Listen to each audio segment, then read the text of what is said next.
I didn't know that Jesus was Jewish until my late teens, maybe my early 20s. Not the sort of conversation that Jewish families had around Passover dinner. What I've learned over the years is that most Christians don't talk about the fact that Jesus was Jewish very often either. In fact, I'm pretty sure that some don't even know. Years ago, my wife and I co-led a study abroad to the Middle East, and we were at the Jordan River baptism site of Jesus. And I was talking with the students about considering baptizing. And they were shocked. I was going to get baptized, I was going to become a Christian, and I had to stop them and I had to remind them, Jesus wasn't baptized to be a Christian. There were no Christians back then. He was baptized to dedicate himself to humanity. I have been enmeshed in Christian social culture life for the last 30 years. There are times that I feel like Jane Goodall. I'm immersed in a culture that I didn't grow up in, that I don't know much about at the beginning. I'm trying hard to fit in. I'm trying to adapt, to blend in. There are times that I get it right, and I get invited to some semi-sacred rituals, but I will never be a full member of the troop because I am not Christian. I've also worked my entire professional career at Christian universities. First 25 years were at Eastern Mennonite University in Virginia. And for those of you who don't know Mennonites or think they're like Amish, there's a sect that is, but the ones I worked with, they were of this world. They had electricity, they had cars. It's a peace church. It's a simpler church. They had big wooden crosses. There was nothing like Touchdown Jesus anywhere. I had to adapt to this different culture. And what I remember the most is when I started working there were prayers at events, at meetings, at gatherings, at meals. It wasn't something that I grew up with. And I would get chills up and down my spine.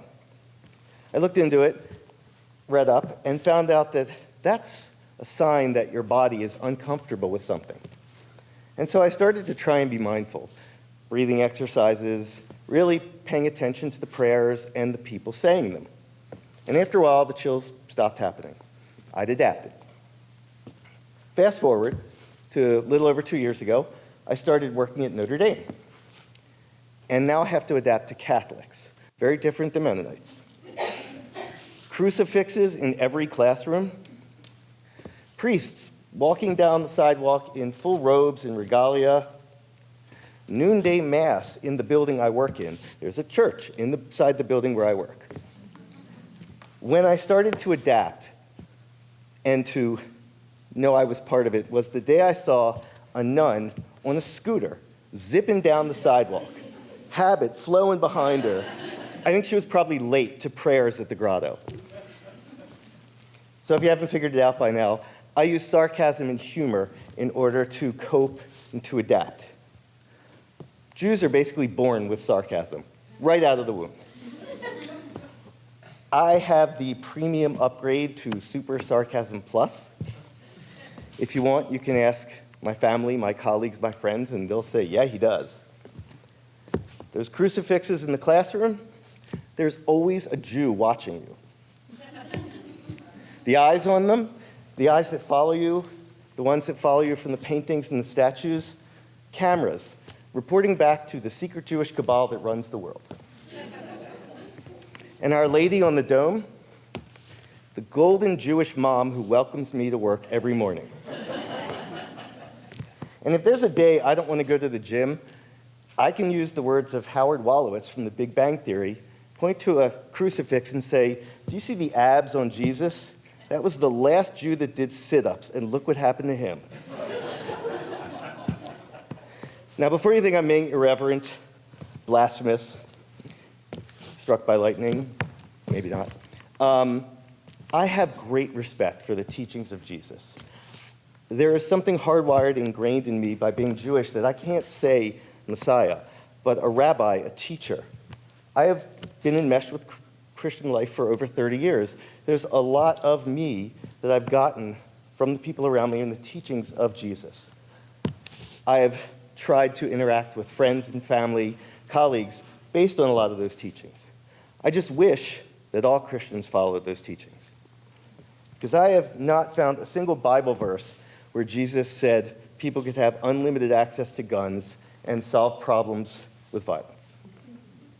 I also haven't found the one that said cut aid to the poor and give the rich tax breaks. I think they got that backwards. But I'm here, I'm adapting, I'm enjoying it. I will leave you with one little bit of information about Notre Dame staff. Notre Dame staff every year have to set goals. Work on it throughout the year, see how much you've accomplished on a new project, revise the goals next year. Most people only put professional goals in their reports. Some put personal ones, like, I'm going to learn Spanish this year. So I'm going to share with you my personal goal for the year. My personal goal is to find the perfect painting in the Racklin Murphy Art Museum of Jesus to do a YMCA photo shoot. I just need 2 more people and a camera person. If you're interested, see me after the show.